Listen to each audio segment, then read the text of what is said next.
Magandang hapon mga kabay. So ito yung pangalawa sa repair ko na 39378 letter B po ito mga kabay. Kasamahan po ito kanina sa ni-repair ko, yung sira din yung chuck tsaka gear case cover or spindle tsaka bearing housing. So ito mga kabay gumagana.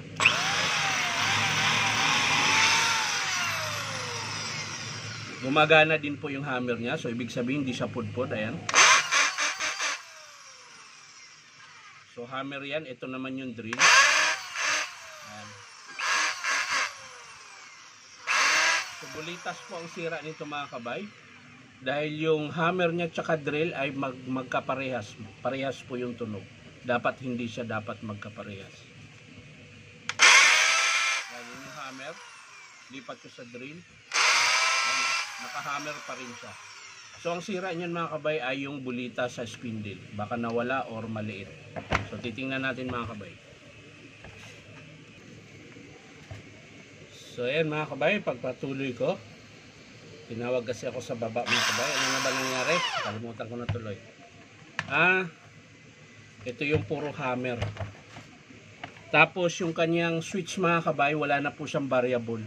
So single speed na po siya. Ayan. Pero yung reverse niya mga kabay gumagana pa. Wala lang siyang variable speed.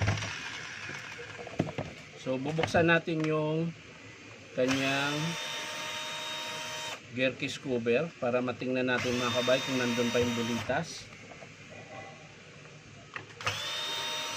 Kung bakit ayaw gumana yung drill, puro na lang siya hammer.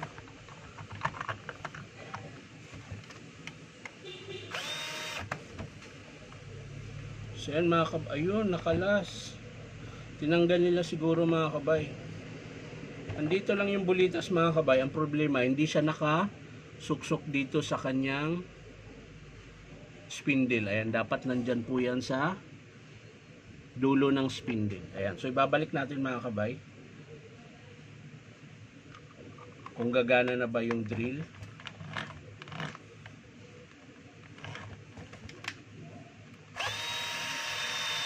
So balik natin.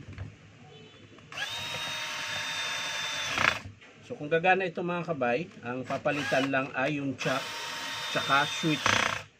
Yung carbon sisilipin pa natin kung mahaba. So yan, testing natin ulit. Ayan mga kabay, nakalagay po yan sa drill. Ayan. So ayan mga kabay, okay na yung drill. So meron na siyang drill. Ayan. Lagay natin sa hammer mga kabay. Ayan, nakahammer po yan. Nakalagay sa martilyo. Ayan. So testing natin. So okay po yung hammer niya tsaka drill dahil nakalas lang po yung bearing, baka binaklas nila tapos hindi na ikabit. So ang papalitan dito mga kabay yung kanyang chuck. So meron siyang alog konti pero okay pa yan.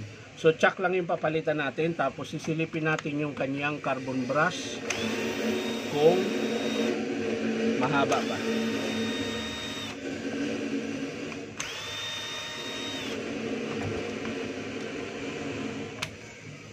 So ayan, maiksi na rin mga kabay. Ayan. Wala, lagpas na sa kalahati mga kabay. So ang papalitan nito mga kabay, dagdag tayo ng carbon brush. Ayan. So isasara na lang natin ito mga kabay. Dahil tapos na po ang ating estimate. Ingay sa labas, may nagkakating. Ayan.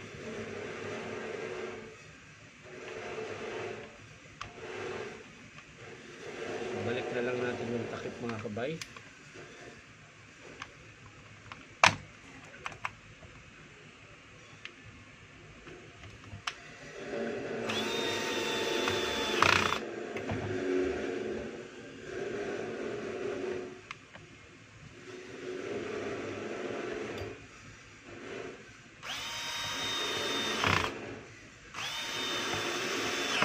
So ayan mga kabay, naibalik ko na siya.